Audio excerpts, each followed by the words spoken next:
You know what's fascinating? Right now, as you're listening to this, there's an invisible war happening. Not with tanks or missiles, but with something far more powerful: money itself. Countries aren't just managing their currencies, they're actively manipulating them as weapons in a global economic battlefield. And the crazy part? Most people have no idea this is even happening. By the end of this video, you'll understand how nations deliberately weaken or strengthen their money to crush competitors, and why the country with the strongest currency isn't always winning the game. This is going to completely change how you see international economics. Let me start with a story that'll blow your mind. In 2015, on a single day in August, China shocked the world by deliberately devaluing the yuan by nearly 2%. Now, 2% might not sound like much, but when you're talking about the world's second largest economy, that's massive. Stock markets around the globe went into free fall. The Dow Jones dropped over 1,000 points. Why? Because China had just fired a shot in the currency wars, and everyone suddenly realized the game was real. Here's the thing most people don't understand about currency manipulation. We're taught to think that a strong currency is always good, right? Strong money means a strong country. But that's actually backwards in many situations. Let me explain why some of the world's most powerful economies deliberately keep their currencies weak, and how this creates winners and losers on a scale that affects billions of people. Think about it like this. Imagine you're running a factory in China that makes smartphones. You pay your workers in yuan, you buy materials in yuan, but you sell your phones to Americans who pay in dollars. Now, if the yuan is weak compared to the dollar, your phones become incredibly cheap for American buyers. They can buy more of your phones with the same amount of dollars. Your factory booms, you hire more workers, China's economy grows. But here's where it gets interesting. This only works because China is actively keeping the yuan weaker than it would naturally be. How do they do this? It's actually quite clever. When Chinese companies sell products abroad and earn foreign currency, especially dollars, China's central bank steps in and buys those dollars using newly printed yuan. This floods the market with yuan while stockpiling dollars, which keeps the yuan's value down. China has accumulated over $3 trillion in foreign reserves doing exactly this. $3 trillion. That's not an accident. That's a strategy that's been executed over decades. Now, let's flip this around and look at why some countries want the opposite: a strong currency. Take Switzerland, for example. The Swiss franc is one of the strongest currencies in the world, and Switzerland likes it that way. Why? Because Switzerland isn't an export manufacturing powerhouse like China. Instead, Switzerland imports tons of goods and raw materials from other countries. When your currency is strong, everything you buy from abroad becomes cheaper. That expensive German machinery? Cheaper. That imported oil? Cheaper. For Switzerland's economic model, a strong currency is actually the winning strategy. But here's where the currency wars get really intense. Countries don't exist in isolation. When China weakens its currency to boost exports, it's not just helping Chinese companies, it's actively hurting competitors. American manufacturers suddenly can't compete with Chinese prices. European factories start losing contracts. Jobs disappear. And this is where governments start pointing fingers and tensions escalate. The United States has accused China of being a currency manipulator for years, and they're not wrong. But here's the uncomfortable truth. Almost every major economy manipulates its currency to some degree. They just do it more subtly. Let me give you another mind-bending example. Japan. Throughout the 2000s and 2010s, Japan engaged in what they called quantitative easing, which is basically a fancy term for printing massive amounts of money. Why would they do this? Because Japan's economy had been stagnant for decades. They called it the lost decades. By flooding their economy with yen, they deliberately weakened their currency, making Japanese exports more competitive. Sony televisions, Toyota cars, Panasonic electronics all became more attractive to foreign buyers. This wasn't some side effect. This was the entire point of the policy. Now, here's where it gets even more complex and fascinating. There's this concept called competitive devaluation, sometimes called a race to the bottom. This is when multiple countries start weakening their currencies at the same time, each trying to out-devalue the others. It's like a poker game where everyone keeps raising the stakes. Country A weakens its currency, so country B weakens theirs even more to stay competitive. Then country C joins in, and suddenly you've got this spiral where everyone's money is becoming less valuable, but nobody's actually gaining an advantage because everyone's doing the same thing. The European Union dealt with this exact problem. Remember Greece's debt crisis around 2009 and 2010? Greece desperately wanted to devalue its currency to make its economy more competitive and help pay off its debts, but they couldn't. Why? Because they'd given up their own currency, the drachma, and adopted the euro. They were locked into whatever value the euro had. Germany, meanwhile, was actually benefiting from the euro being weaker than the old German Deutschmark would have been because it made German exports super competitive. So you had this situation where Germany's strong economy was being helped by the euro, while Greece's weak economy was being crushed by it. Same currency, completely different effects. This is why some economists argued Greece should have left the Eurozone entirely.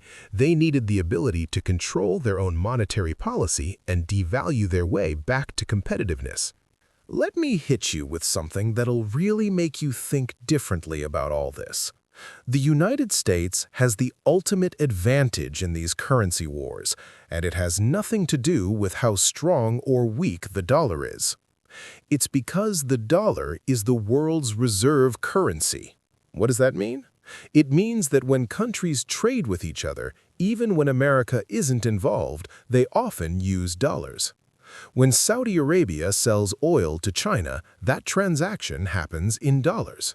When a Brazilian company buys equipment from Germany, they might settle that deal in dollars. This creates constant, massive demand for dollars from all over the world, which gives America extraordinary power. Here's why this matters. When other countries manipulate their currencies, there are risks and costs. But America can run huge deficits, print enormous amounts of money, and maintain lower interest rates than would normally be sustainable because there's always global demand for dollars. It's like having a credit card with no limit that everyone wants to accept. This is called exorbitant privilege, a term coined by a French finance minister who was understandably pretty annoyed about the whole situation. But America's position isn't unassailable, and this is where things get really interesting for the future. China has been working for years to internationalize the yuan, trying to get more countries to use it for trade and reserves. They've set up currency swap agreements with dozens of countries. They've created the Asian Infrastructure Investment Bank as an alternative to Western-dominated institutions. They're even experimenting with a digital yuan that could bypass the traditional dollar-based payment systems. If they succeed in breaking the dollar's dominance, the entire global power structure shifts. Now let's talk about something that doesn't get nearly enough attention: how currency manipulation creates massive winners and losers within countries, not just between them. When China keeps the yuan weak to boost exports, Chinese exporters benefit enormously. Factory owners get rich, but ordinary Chinese citizens, they're getting quietly screwed. Why? Because a weak yuan means everything they import becomes more expensive. If you're a Chinese worker trying to buy an iPhone or foreign medicine or take a vacation abroad, you're paying more because of your government's currency policy. You're essentially subsidizing exporters through lower purchasing power. The same thing happens in reverse with strong currencies. When Switzerland maintains a strong franc, Swiss importers and consumers benefit from cheap foreign goods, but Swiss manufacturers trying to export struggle because their products are expensive for foreign buyers. Swiss tourism takes a hit because visiting Switzerland is insanely expensive for foreigners. There's always a trade-off, always winners and losers. Governments just bet that the winners will outnumber the losers, or at least that the winners have more political influence. Here's something that'll really bake your noodle. Sometimes currency manipulation isn't about economics at all, it's pure geopolitics. Russia, for example, has at times deliberately crashed the ruble's value as a form of economic warfare. A weaker ruble makes Russian oil and gas cheaper in dollar terms, allowing them to undercut competitors and maintain market share even under sanctions. They're willing to accept short-term pain for their citizens in exchange for long-term strategic positioning. Currency becomes a weapon, and ordinary people are collateral damage. Let me give you a real-world scenario that's happening right now that illustrates all of this. Emerging market countries, places like Turkey, Argentina, or South Africa, face this impossible choice. If they keep interest rates low to stimulate their economies, money floods out of their countries as investors look for better returns elsewhere, weakening their currencies. But if their currencies get too weak, inflation explodes because everything they import becomes expensive. So they raise interest rates to defend the currency, which slows down their economies and creates unemployment. They're trapped between a rock and a hard place, and it's largely because of decisions made by bigger economies they can't control. The United States and Europe can keep interest rates low without currency collapse because of established credibility and reserve currency status. But emerging markets don't have that luxury. When the Federal Reserve in America changes interest rates, it sends shockwaves through currencies worldwide. Emerging market currencies can swing wildly based on what happens in Washington or Brussels. It's economic imperialism, but it's legal, and everyone pretends it's just market forces. Here's the brutal reality that nobody wants to say out loud. The entire global currency system is rigged, but there's no alternative that everyone can agree on. Going back to the gold standard? Impossible. There's not enough gold, and economic growth would be strangled. Creating a truly global currency? We already discussed why the euro has problems, and that's just 19 countries. Imagine trying to get nearly 200 countries to agree. Different nations have different needs, different economic cycles, different priorities. What helps one country's economy might devastate another's. So we're stuck in this system where currencies float against each other. Countries manipulate them for advantage, and regular people just have to deal with the consequences. The price you pay for everything from electronics to vacations to gas for your car is influenced by decisions made in central banks thousands of miles away, by people optimizing for national interests that might be completely opposed to your personal interests. Let me wrap this up with the most important takeaway. The next time you hear about currency exchange rates changing or central banks adjusting policy, don't think of it as boring financial news. Think of it as moves in an ongoing global chess game where countries are constantly jockeying for economic advantage. Every action creates winners and losers. Every policy decision is someone betting that their approach will outcompete someone else's. And the stakes? Control over the future global economic order.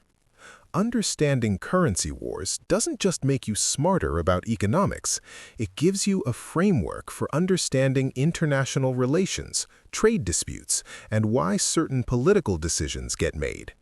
Money isn't just a tool for buying things, it's power, it's strategy, it's the battlefield where 21st century conflicts get fought. And now you know how the game is actually played.